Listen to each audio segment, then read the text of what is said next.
Meaning of John Vanbrugh. John Vanbrugh. John Vanbrugh. John Vanbrugh. John Vanbrugh. John Vanbrugh was an English architect and dramatist who lived in the late 17th and early 18th centuries.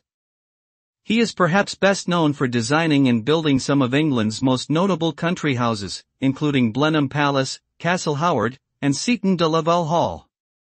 Vanbrugh was also a successful playwright, writing a number of popular Restoration comedies that satirized the upper classes and their mores. His work had a major influence on the development of British architecture and theatre.